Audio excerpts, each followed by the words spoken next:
Times dated June 22nd, 1993. Disgusted with the state of the voodoo murder case, Gabriel turns right to his horoscope. The shadow upon you is no longer reversible. Wonderful.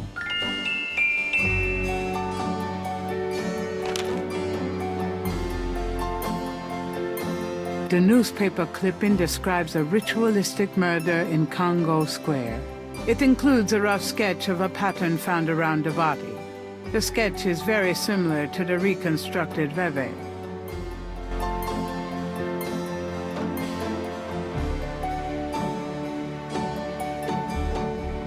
Gunter Ritter's diary is leather-bound. Its parchment pages are old and fragile. Gabriel reads through the pages Wolfgang marked. He reads of Gunter Ritter's journey to Charleston as a witch hunter, hired by the townsmen to solve a series of ritualistic murders. He reads about Gunter's meeting with the beautiful slave woman, Tetela, and of Gunter's tormenting urges for her. Poor bastard. He reads of their physical union and passion, and of Gunter's investigation into the murders. The victims were all crew members on a certain slaving expedition to Africa, it seems. The second to the last entry describes Gunter's plan to set a trap for the coven committing the murders. He'd found a name on one of the surviving members of the crew, a man now living in the West Indies. Gunter has spread a false rumor that the man is returning to Charleston. He himself will impersonate a sailor and allow himself to fall into the hands of the coven. Naturally, Gunter has arranged for able-bodied assistants to follow and attack the coven before they can do him harm. Ballsy son of a bitch, wasn't he? Gabriel turns to the final entry of the journal.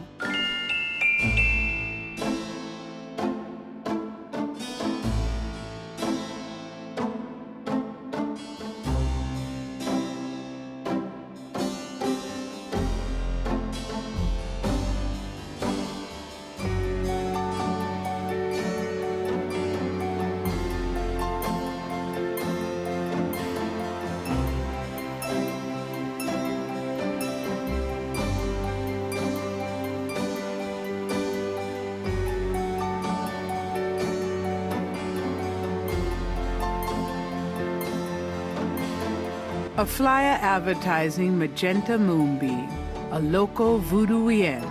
Her parlor is on the corner of Orleans and Dauphine.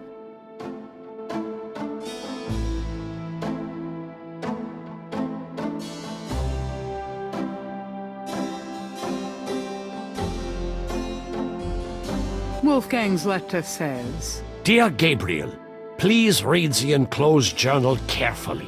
It might help you understand your family's special obligations and our current predicament. God be with you.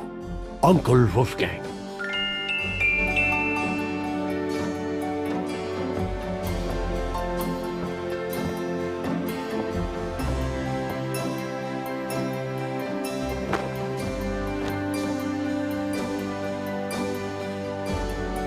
I've got some things I need to do. Good luck.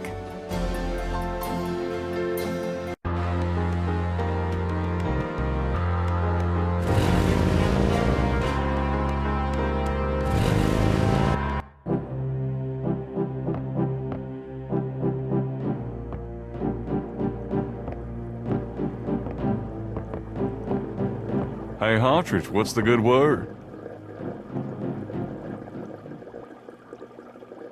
Hartridge? Ah! Oh, God, not again.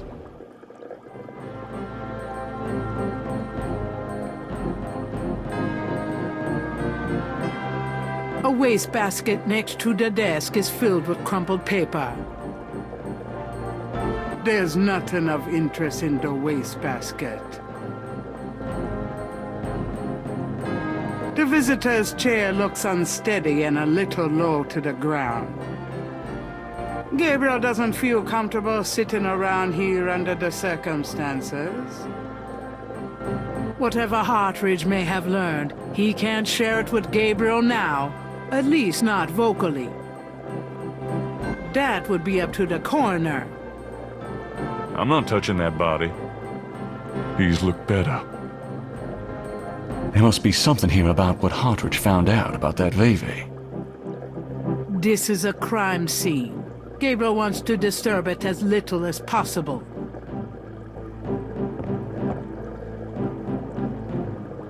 Damn, this is his notepad. But the top sheet's been taken.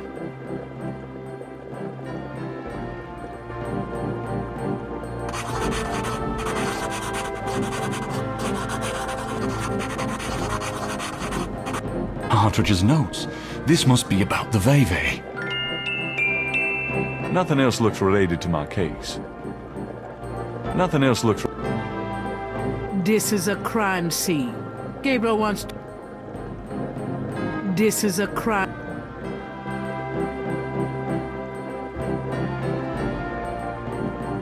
An old globe sits atop Hartridge's file cabinet. Gabriel fights the urge to give the globe a spin. A round pottery vessel hangs from the ceiling. The shelves behind Hartridge's desk are full of old books. Gabriel's seen enough old books to last a lifetime. Exotic fish lend even more color to the cluttered office. Gabriel doesn't want to disturb Hartridge's treasures. Gabriel doesn't want to upset the fish. You want me to talk to a fish? It's an enormous stone head. That mask is quite hideous. Gabriel doesn't want to disturb Hartridge's treasures. The squatter grins maliciously at Gabriel. Gabriel doesn't want to disturb Hartridge's treasures.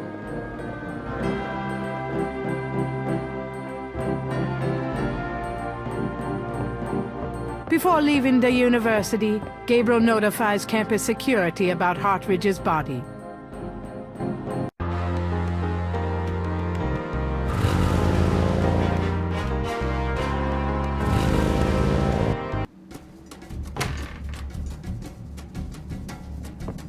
Why is it so dark in here? Dr. John? Hello?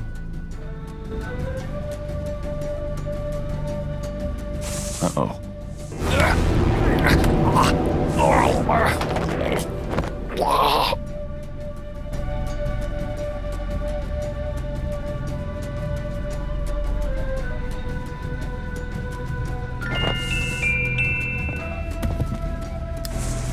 You bastard!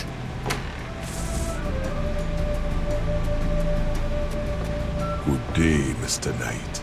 That thing just tried to kill me. He did. I am sorry. The museum is closed today, you see. We were not expecting visitors. But if you will excuse me, Mr. Knight, I must go look for him. He is incredibly valuable. You don't need to ask twice. I'm out of here. By the way, you might want to lock your door the next time you're closed. Not a bad idea. Goodbye, Mr. Knight.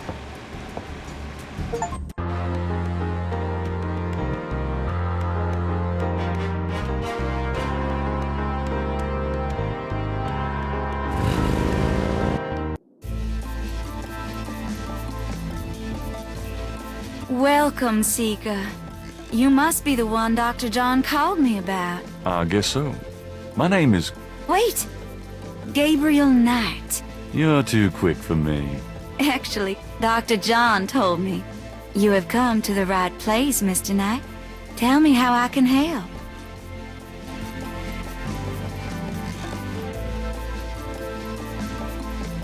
That doesn't seem to work that way. That doesn't seem to...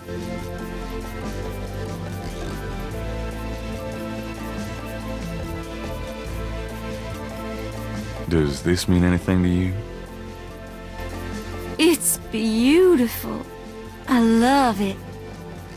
Have you ever seen anything like this before? No, but if you know where I can buy one... Sorry, it would be rather hard to find one these days. Oh, well, so be it.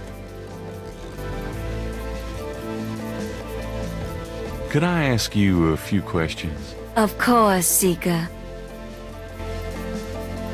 What can you tell me about voodoo? My practice is mainly selling charms and potions with magic power, such as gree-gree and voodoo oils. You know, everything from unrequited love to wandering spouses to winning a lawsuit. But my spells and charms are powerful, and they work. What can you tell me about voodoo? Much of a voodooienne's work is protecting her clients from the spells of others. I make special protective gree-gree to be worn in secret. They keep evil spells from working against my clients. What can you tell me about voodoo?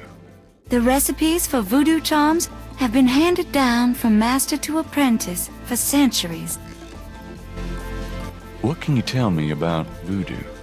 I have told you all it is proper for you to know, Mr. Knight. What do you know about the voodoo murders? Why, that has nothing to do with me and my clientele. But I can tell you that you should stay as far from it as possible. There is badness there. Very bad.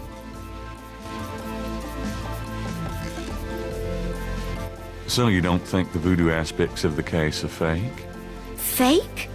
Let me tell you about fake. If I get information through the grapevine and make use of it, is that fake? No. That is part of a voodooienne's power. If people don't believe, there's not much I can do. But if they do believe, that is a part of my power too. But there are things, monsieur. Things not even a little bit fake, I can tell you. Believe it or not, but stay away from it. What do you mean? Do you know something about the case? I work hard on fine-tuning my spiritual antennae, Monsieur Knight. And I get a clear signal from that direction. Beware. What can you tell me about New Orleans? New Orleans is the center of voodoo practice in the United States. What can you tell me about New Orleans? It is a fascinating city with many dark secrets. What can you tell me about New Orleans? It is my favorite place in the world. Do you know anything about snakes? Snakes? You mean like my beloved Grimwald? She's a python, you know. Quite deadly in the wrong hands. I was trained by one of the great voodoo queens to learn how to hypnotize and handle snakes. Tell me more about snakes. Oh, I wouldn't want to give away my trade secrets. What's the significance of St. John's Eve? St. John's Eve. It is the greatest night of the voodoo year. There is always a traditional conclave on St. John's Eve. Most of our voodoo churches these days hold functions in the church hall.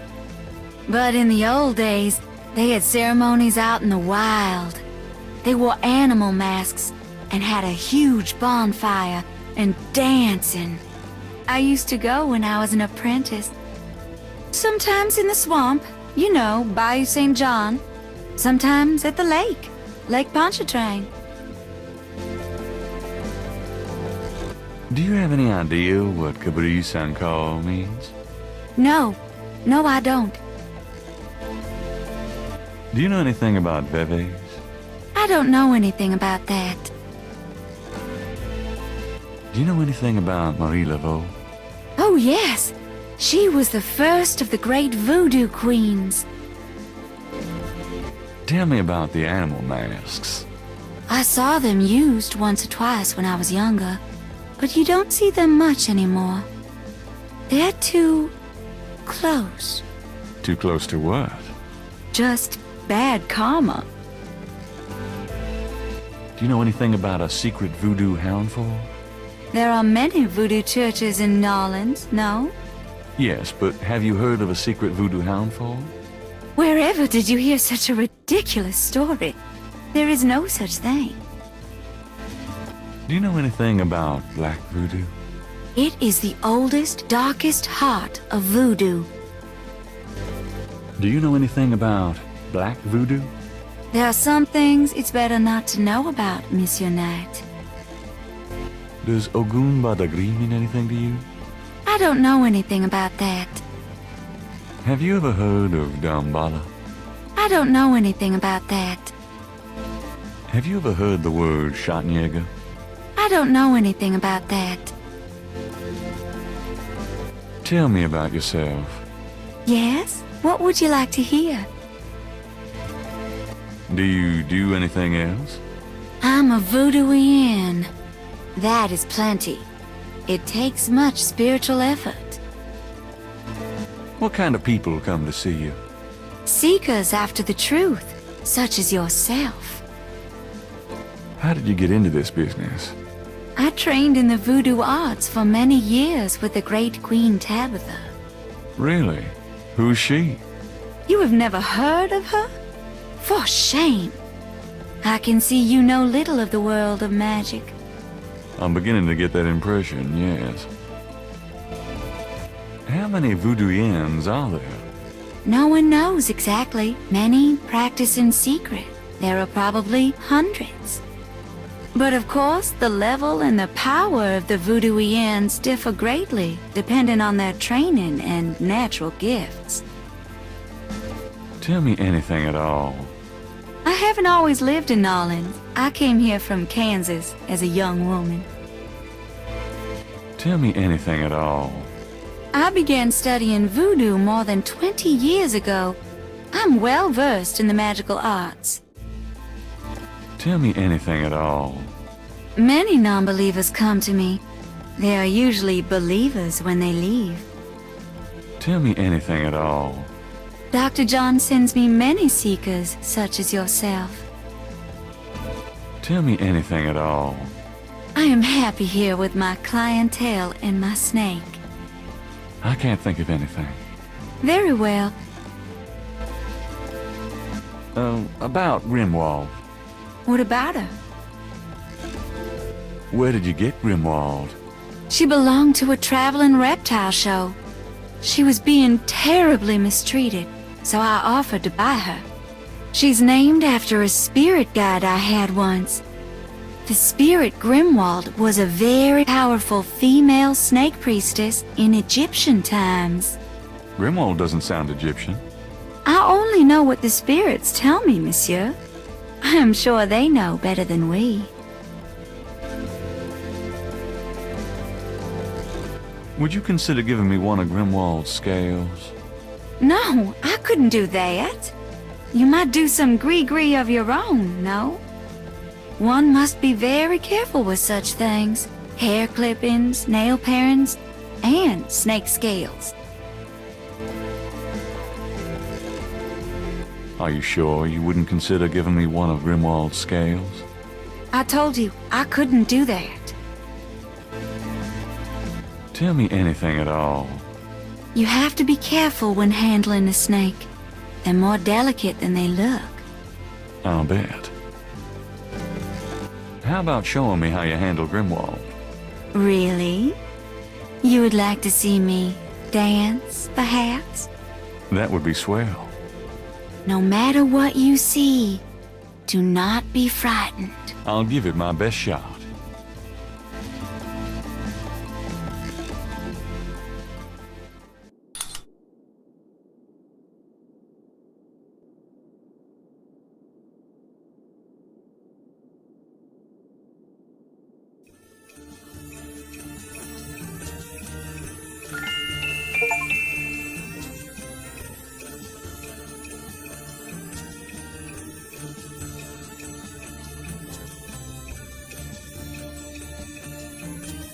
That doesn't seem to work that way. A large crystal ball is prominently displayed.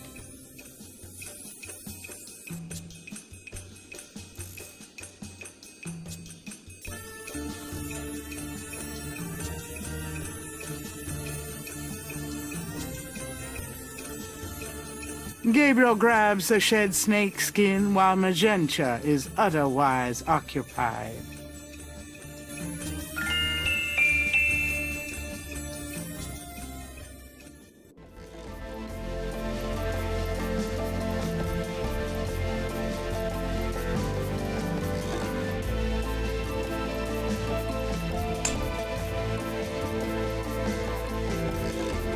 There. Truly inspiring, isn't it? That's certainly one word for it.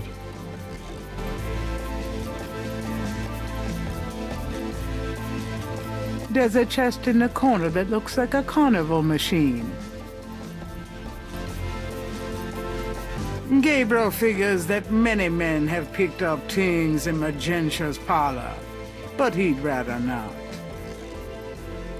The mask is made of carved wood and looks African.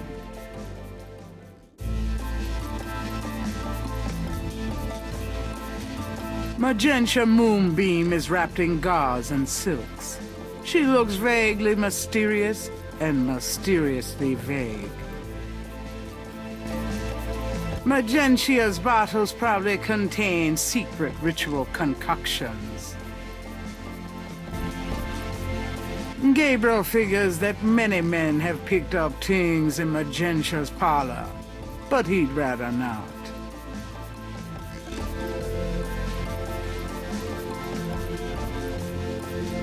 It's a large cluster of quartz crystals. Could I ask you a few more questions? Certainly. Give me an example of gris-gris. All right. Here's an old one. Take a lodestone and some brimstone to a crossroads at midnight. Light the brimstone with a match. A spirit will come and give you advice in gambling.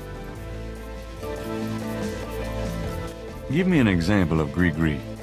Here's an old hoodoo doctor, Gree. Place a dime under your client's tongue. If the client is under a spell of any kind, the dime will turn black.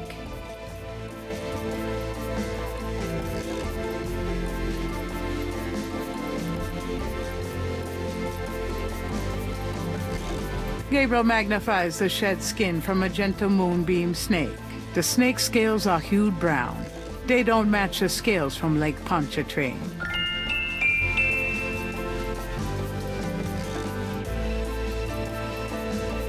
It's the shed skin from Moonbeam snake. The snake scales are hued brown. They don't match the scales from Lake Pontchartrain. Well, I guess I'll be going now. As you wish. May the protection of the snake god go with you. Oh, thanks.